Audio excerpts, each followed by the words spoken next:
A 2009 study by the Organization for Economic Cooperation and Development found that 11 of the 12 countries with the highest levels of discrimination against women were Muslim-majority countries. Amazingly, Muslim preachers in the West insist that Islam promotes equality and women's rights. Some even declare that Muhammad was a feminist, perhaps the greatest feminist who ever lived. Why do these preachers spout such shameless nonsense?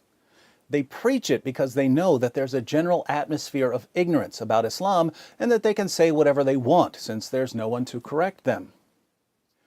I suggest that the first step on the path to reducing the gender gap in Muslim countries is an informed population of free people who will not fall for false claims about Islam and who can therefore draw attention to the real source of the problem.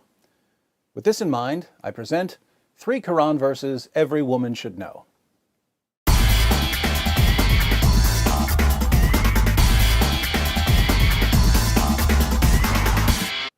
Now, before everyone fills up the comments section with, David, why didn't you bring up Surah 4:3 or Surah 4:24, Surah 65:4, or basically all of Surah 33, let me say that I know there are a lot of relevant verses here, but there's simply too much material to present all at once, so I've selected 3 verses that are especially relevant to the high levels of discrimination against women in Muslim countries. First, Surah 2, verse 282 of the Quran is an outrageously long verse dealing with contracts. But there's an interesting part in the middle that says, "And get 2 witnesses out of your own men, and if there are not 2 men available, then a man and 2 women, such as you agree for witnesses, so that if one of the 2 women, errs, the other can remind her. If 2 men aren't available as witnesses, then get a man and 2 women." Here we find the Islamic principle that the testimony of a woman is worth half the testimony of a man. Why is this? Muhammad explains in Sahih al-Bukhari 2658. The Prophet said, "Isn't the witness of a woman equal to half of that of a man?" The women said, "Yes." He said, "This is because of the deficiency of a woman's mind."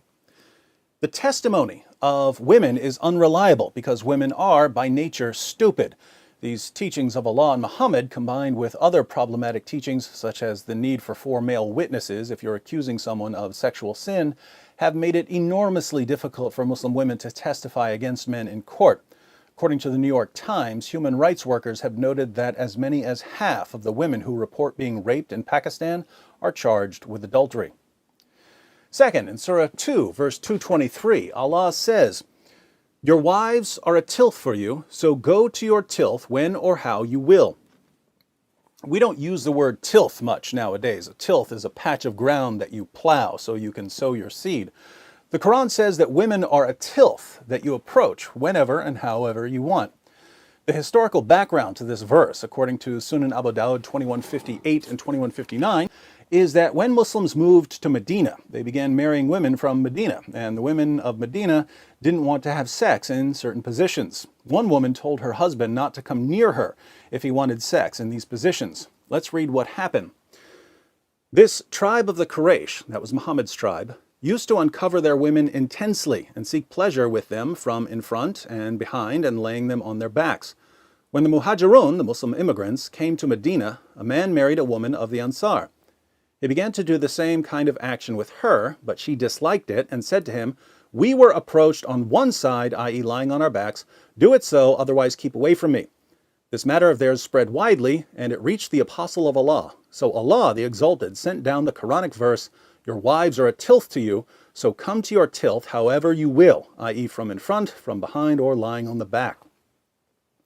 So a woman says, "I refuse to have sex in these positions." Allah's response to her husband is, "She's your tilth, your field for sowing your seed. Plow her however you want." Muhammad obviously took this verse seriously, since he made it clear that when a man wants sex, a woman has to drop whatever she's doing and satisfy him. In Sunan Ibn Majah 1853, Muhammad declares, "No woman can fulfill her duty towards Allah until she fulfills her duty towards her husband. If he asks her for intimacy, even if she is on her camel saddle, she should not refuse." In Jami' at-Tirmidhi 1160, Muhammad adds, "When a man calls his wife to fulfill his need, then let her come, even if she is at the oven." Third, Some women aren't as quick to obey their husbands as Allah and Muhammad demand. So what are Muslim men supposed to do about rebellious wives? Allah answers in Surah 4, verse 34. Men are in charge of women because Allah hath made the one of them to excel the other, and because they spend of their property for the support of women. So good women are obedient, guarding in secret that which Allah hath guarded. As for those from whom you fear rebellion, admonish them and banish them to beds apart and scourge them. Then, if they obey you, seek not a way against them. If your wife doesn't obey you, you warn her, banish her to a separate bed, and beat her until she does what you say. Should we be surprised that, according to a study by Human Rights Watch, more than 85% of Afghan women are victims of physical, sexual, or psychological violence or forced marriage, and that more than 60% are victims of multiple forms of violence?